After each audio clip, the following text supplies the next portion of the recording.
Namaste students. In the previous video we have discussed about the typical structure of a stamen. You know that stamen is the male reproductive part of an angiospermic flower. The typical stamen has got two distinct parts. They are filament and anther. Today we shall discuss about the structure of a typical anther. So whenever we take the transverse section of a typical anther shows that there are two lobes and each lobe has two theca, and two theca are separated by the line of dehiscence. So line of dehiscence is a longitudinal groove that runs all along the length of the anther. So in the transverse section of a young anther, the young anther clearly shows that there are four different wall layers. The four different wall layers of the transverse section of an young anther are epidermis, endothecium, middle layer and tapetum. And as we have discussed in the previous class, we know that in each lobe of an anther there are two microsporangia. Since there are two lobes in a single anther, there are four microsporangia. So since the structure of anther is tetragonal, it has got four microsporangia. So today we are going to discuss about the structure of single microsporangium. So as I told before, the microsporangium has got four different wall layers. Which are those wall layers? Outer layer is epidermis, endothecium, middle layer and tapetum. Among these four different wall layers, the outermost three wall layers has the function of protection. In addition to the function of protection, they also help in release of pollen grains, mainly during dehiscence. And the innermost wall layer is tapetum, and tapetum has got a specific function of nourishing the pollen grain. Both the lobes of the anther, so these are the two lobes of the anther, both the lobes of the anthers are held together by connective. So now let us discuss about each layer of the wall of sporangium. So I have done a sectional weave of the wall of sporangium, microsporangium. So this is the sectional weave of the wall of microsporangium, which clearly shows the four different wall layers. So as we have discussed earlier, there are four wall layers of microsporangium. So which is the outermost wall layer?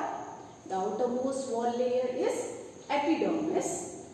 Within the epidermis, there is a wall layer, second layer known as endothecium. So the outermost wall layer is epidermis. Within the epidermis, there is a layer known as endothecium. And within the endothecium, there may be one or two layers of middle layers. One or two wall layers, that is known as middle layers. And what is the function of these three layers, wall layers? The function of these three wall layers is to give protection, and they also help in rupturing of anther, especially during dehiscence. So the innermost wall layer, which is the innermost wall layer of microsporangium? The innermost wall layer is tapetum. So how is the cells of tapetum? You can make out here. The cells of tapetum are densely filled with cytoplasm, and they have more than one nuclei. So what is the characteristic feature of tapetum cell? Their cells are densely filled with cytoplasm, and they have got more than one nuclei. And what is the function of this tapetum layer? The function of tapetum layer is provide nourishment for the developing pollen grains. So now let us see where are pollen grains formed and what are those cells or tissues that give rise to pollen grains.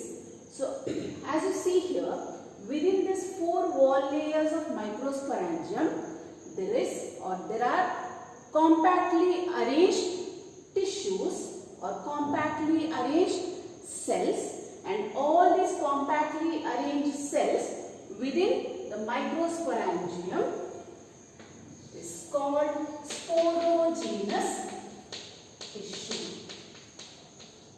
Sporogenous tissue. So within the microsporangium, within the 4 different wall layers of microsporangium, the space, that is microsporangium, the space found within the microsporangium is compactly arranged with sporogenous tissue. Hope you have practiced the diagram. So this is a diagram of the enlarged view of single microsporangium, and one more diagram that we have practiced earlier was TS of young anther, and both these diagrams are very important in the exam point of view. So do practice this diagrams with labeling. Now let us discuss about the event microsporogenesis that occurs within the microsporangium. As I mentioned earlier, microsporogenesis is a process of formation of microspores from microspore mother cell or pollen mother cell through meiosis. A type of cell division that occurs here during microsporogenesis is meiosis. So in first year, in the cell cycle and cell division chapter, you have already studied that there are 2 kinds of cell division. They are mitosis as well as meiosis. So here, what type of cell division occurs in microsporogenesis? That is meiosis. So now let us discuss what is microsporogenesis. So microsporogenesis is a process of formation of microspores. So what type of cells undergo microsporogenesis? We know that within the microsporangium there are sporogenous tissue. Each of the sporogenous tissue becomes capable to give rise to microspores. So those sporogenous tissues, or each sporogenous tissue will develop into pollen mother cell, and each pollen mother cell have a ploidy of diploid condition, and pollen mother cell undergoes a type of cell division known as meiosis to form microspores. So as you have studied earlier, any of the diploid cell, when it undergoes meiotic division, 4 haploid cells, the resultant cells will be haploid cells. So 4 haploid cells will be formed. So how many microspores can be formed from a single pollen mother cell? 4. So each pollen mother cell undergoes meiosis to form 4 microspores. So all these 4 microspores, they are held together and form microspore tetrad. Microspore tetrads. So all these microspores are not individual spores. Initially, they are clubbed together to form microspore tetrad. So in the microspore tetrad, we can clearly observe that there are 4 microspores. So whenever the anther matures, or the microsporangium or the anther matures, each of the microspore from the microspore tetrad then develops into pollen grain. So how many pollen grains can be formed from each microspore tetrad? Each microspore tetrad develops into 4 pollen grains. So now let us discuss about the structure of